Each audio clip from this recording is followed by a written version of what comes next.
Hey, so today we're diving into Greg Miller's 1994 classic, Aggressive Whitetail Hunting. And honestly, this is one of my favorite whitetail hunting books of all time. I read it probably twice a year, and man, it's just packed with real life, practical big buck killing strategies. And honestly, it's made an enormous difference in my success over the years, and I really think it could do the same for you. So let's dive in. Quick little bio on Greg Miller. He grew up hunting public land in Wisconsin, and in his prime, probably from the 80s to the early 2000s, he was just a straight up big buck killer. And he hunted a lot of public land in the north woods of Wisconsin, and just over time adopted this amazing, aggressive style of whitetail hunting. And of course, being aggressive is a more popular thing in hunting today, but back then, late 80s into the 90s, Greg was pushing the limits way more than most hunters, and it's really how he ended up making a name for himself. Bottom line, even though he went on to do the mainstream hunting TV thing in the 90s, early 2000s, before YouTube, that's really all we had was on cable or the Outdoor Channel. Regardless, Greg knows how to hunt mature animals, and he got it done year after year at the highest level for several decades. He's got a ton of knowledge. He's an incredible writer and teacher, and man, old books like this just have a really special place in my heart, and I think there's so many people missing out on these old timers' knowledge and wisdom. You know, these old books and these old authors represent the culture of hunting back in the day, and honestly, a lot of what is missing today in a lot of respects. So it's important to spend some time remembering these little gems and soak up the knowledge that so many great hunters pinned down way back then for us to benefit from today. All right, jumping in. So one of the biggest takeaways from Greg's book is the importance he places on scouting. And not just any time of the year. He actually really focuses on spring being the best time to scout the ground you're gonna be hunting, especially when it comes to new properties. And this is when you can really easily decipher last season's rubs and rub lines and scrapes and all that good stuff. And you can do that in the spring without worrying about spooking deer that you'll be hunting in the fall. And when it comes to his method of scouting, this is what I love so much about Greg, is that he doesn't just glance over an area and then check the box like, man, I've scouted that one, on to the next property. Back in the day, he'd actually dedicate an entire day to learning every inch of that property or that parcel. And he also stresses how crucial it is to eliminate unproductive ground, so you can really focus in on exact spots where deer activity, especially mature bucks, is really going to be concentrated. And so when it comes to actual hunting season, Greg really believes in hunting super aggressively. He's the farthest thing from a passive hunter, and it clearly showed in his success rate, especially back then. So for Greg, hunting aggressively means setting up as close as possible to bedding areas. And that should sound familiar, right? Remember, this is 1994 when he's telling guys to push the limits when it comes to bedding. Get in close, especially during the transition period between end of summer and beginning of fall. He really is a huge proponent of that. And so if he finds a spot when he's scouting during the season, he often lets it cool down for a few days before actually moving in for the hunt. And it doesn't take long when you're studying somebody like Greg Miller to understand his fascination with rubs and rub lines. I mean, these pieces of sign are a major tool in his arsenal. He says bucks relate to rub lines most often during the pre-rut, making those rub lines really prime areas to set up on during that 10-day window or so. And he actually says that he believes there's no other fair chase tactic as consistently productive for mature bucks than hunting along active rub lines. So, I mean, I've adopted this strategy myself, and every year it gets harder to disagree with that statement. But now everybody's talking about, bedding, and bedding is super important, like we just mentioned, but there are other factors after you locate that bedding area that can really swing the odds in your favor. Rubs and rub lines are those factors. And so during the late season, Greg says everything kind of shifts. So with a buck's top priority, especially during this time of year, being food, Greg keeps his focus mainly on travel routes leading from bedding areas to food sources. He also says not to forget about that pre-rut sign you found earlier in the season, and you can use it as a reference during the post-rut, because bucks have a tendency to revisit those areas during the post-rut. Pretty cool.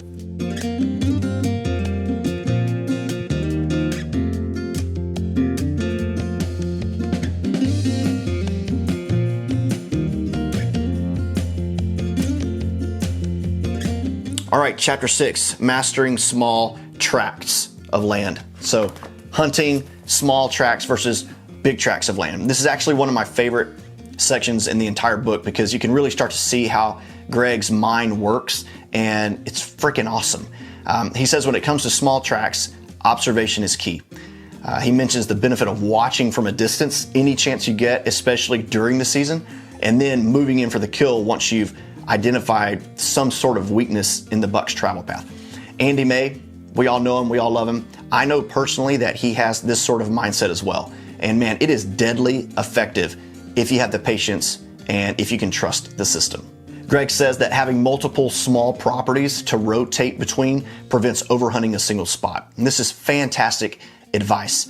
But then when you find yourself hunting the big woods, he really warns against spreading yourself too thin. And honestly, years after reading this book, I don't know, 20 times, I've finally picked up on this little nugget. Instead of knowing a bunch of spots sort of well, Greg says that becoming intimately familiar with only a few select parcels can really swing the odds in your favor.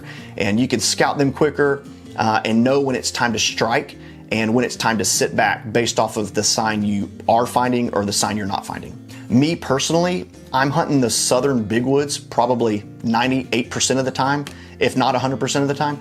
And I can tell you for a fact, looking back on 10 years ago, scouting too many parcels led me to be super frustrated throughout the entire season. You know, I would spread myself too thin with way too many options, and it just really got overwhelming to where I didn't know where to go, I didn't know what to do, I didn't know what tactic to use, all that stuff. But in the last, 6 or 7 years, I've adopted this same mindset of fewer and smaller parcels of big woods.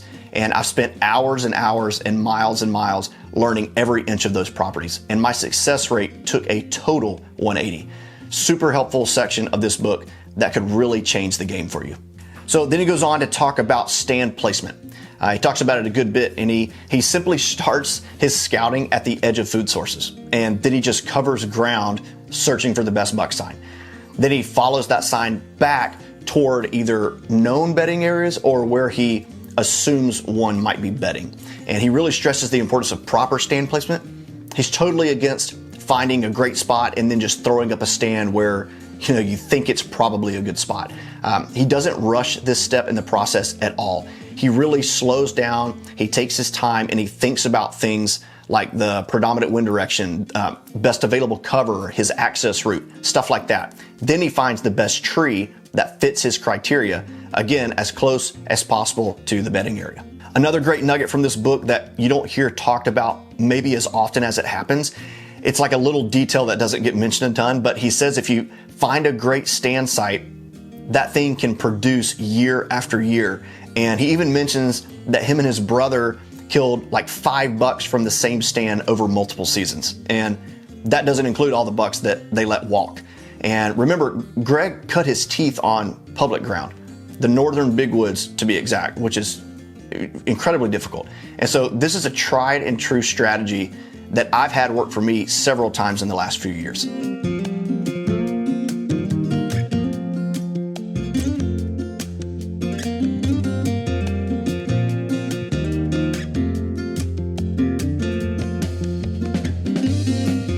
And then later on, he dives into what he calls speed scouting. And this is a tactic he uses during the season. Basically, he moves really quick through an area during midday, and he's searching mainly for rub lines and clusters of rubs. But then if he doesn't find the sign he's looking for, and he feels pretty confident a mature buck is in that area somewhere, he will intentionally try to jump that buck just to confirm what his gut might be telling him. Again, this book was written in 1994. You got to keep that in mind because even though he was most likely doing this in the 80s, especially in the 90s, bumping a buck from its bed back then was considered a huge no-no.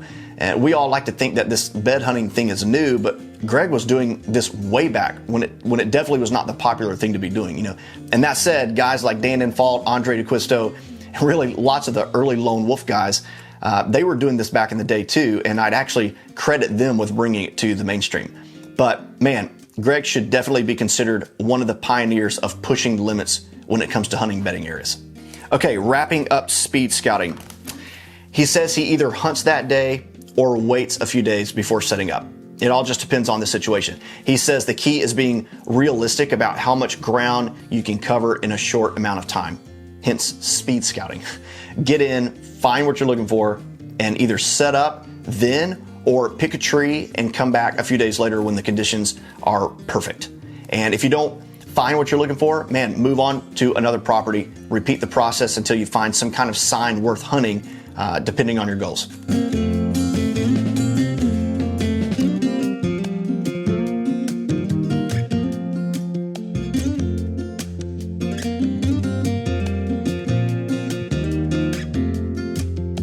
Another major takeaway from this book is the amount of importance Greg places on funnels, those natural pinch points that deer use to travel between areas. He says that he's had consistent success hunting funnel type situations, whether it be in the big woods or in hill country or wherever. He mentions a few key funnels in different habitats. So for hill country, he really likes saddles.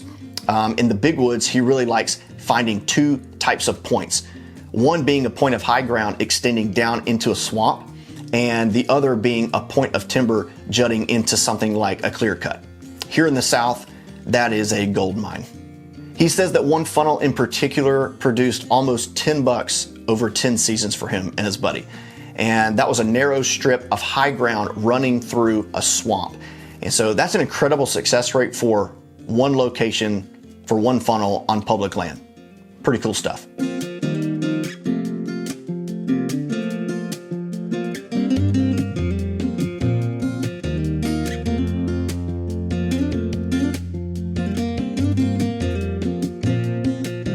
Then he warns against some common mistakes that he's seen over the years. One of the biggest being dedicating your entire season to just one buck. We're all guilty of it. He really advises spreading your efforts across multiple bucks so you don't find yourself super frustrated and really worn down before the season's even over.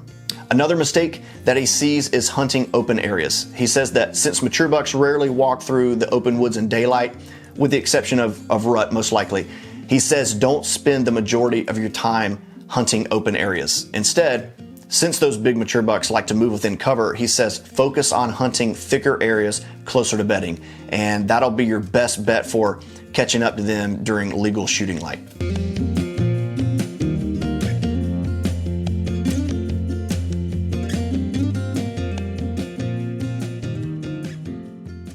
Man, this thing is just slam-packed with great, timeless content. But if there's one core principle throughout the entire book, personally, I would say that it's Greg's overall aggressive approach to hunting public land whitetails, especially big mature bucks.